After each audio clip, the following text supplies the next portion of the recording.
बिस्मिल्लाहिर्रहमानिर्रहीम। अस्सलाम वालेकुम। उम्मीद करती हूँ कि आप सब लोग खैर खैरियत से होंगे। आज जो मैं आपके साथ रेसिपी शेयर करने जा रही हूँ वो करने जा रही हूँ नमकीन गोश्त की। तो आइए उसके लिए क्या चाहिए देख लेते हैं।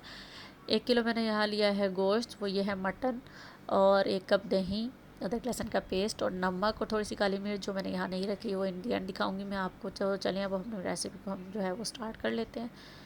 यहाँ मैंने ले लिया है प्रेशर कुकर। आप चाहें तो दूसरी डेगची में भी बना सकते हैं, लेकिन मैंने प्रेशर कुकर में बनाया था। अब मैंने इसके अंदर ऐड कर दिया थोड़ा सा ऑयल। ऑयल जो है हमारा जब गर्म होगा, बाद में हम इसके अंदर ऐड करेंगे गोश्त। ये देखिए जी, ऑयल गर्म हो चुका था, मैंने इसके अंदर डाल दिया गोश्त। अब यह हमारा जो गोश्त है जब तक हमने पकाना है तब तक ये अपना कलर नहीं चेंज कर लेता। मेरी आवाज़ आज थोड़ी बहुत ज़्यादा डिस्टर्ब रहेगी और भारी भारी और फुली फुली सी आवाज़ लगेगी, क्योंकि मुझे बहुत ज़्यादा ज़ुकाम और थोड़ा सा टेम्परेचर हो रहा था यहाँ पर। ऐसे ही खाना बनाने लगी थी, सोचा आप लोगों के साथ रेसिपी भी शेयर कर लेती हूँ। है तो ये आम सी ही। तो ये देखें गोश्त जो है वो अच्छे तरीके से अपना कलर चेंज कर रहा है यहाँ पे। अब मैं इसके अंदर ऐड कर देती हूँ अदरक लहसुन का पेस्ट, क्योंकि कलर जो है वो बड़े अच्छे तरीके से चेंज हो गया है। अदरक लहसुन का पेस्ट, पानी, नमक, मिर्च जो भी इसमें ऐड करेंगे वो आप अपनी क्वांटिटी के हिसाब से ऐड करेंगे, क्योंकि हर किसी का एक अपना हिसाब होता है टेस्ट ऐड करने का। मैं बताती जाऊँ चम्मच इतना लें उतना लें। किसी चीज़ में होता है कि हम लोगों को थोड़ी सी मिर्च तेज़ रखनी पड़ती है तो वो चीज़ अच्छी लगती है, तो ऐसा ही होता है।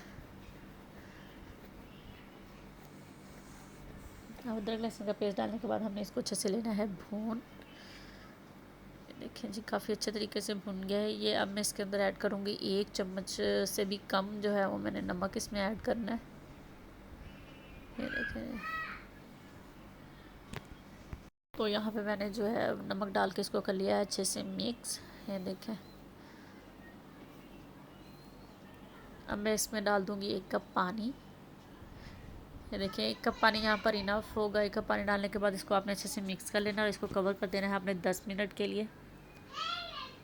जब इसकी विसल बजेगी तो आपने जो मीडियम फ्लेम कर देना है, ताकि जो है वो 10 मिनट इसको पकने देना है आप लोगों ने।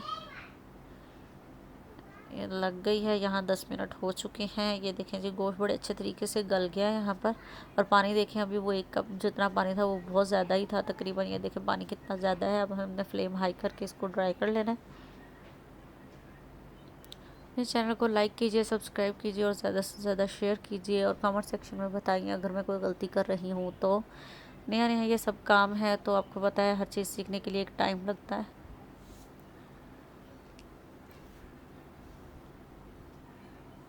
अब मैंने इसके अंदर जो है 1 कप जो है वो दही डाल देना है। ये देखें अच्छी दही को अच्छे तरीके से आपने ना फेंट लेना है यहाँ पर। ये देखें यहाँ मैंने फ्लेम जो है वो बिल्कुल बंद कर लिया था और दही को अच्छे से मिक्स कर लिया था।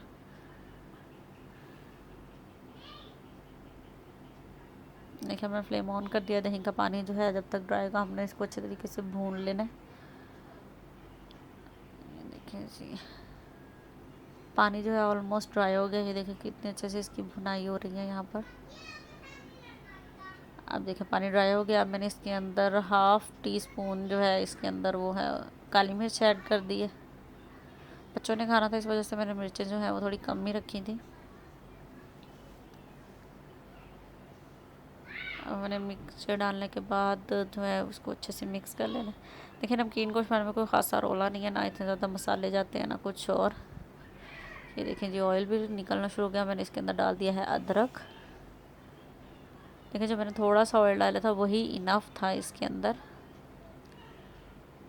अब मैंने इसमें हरी मिर्चें और धनिया भी ऐड कर दिया।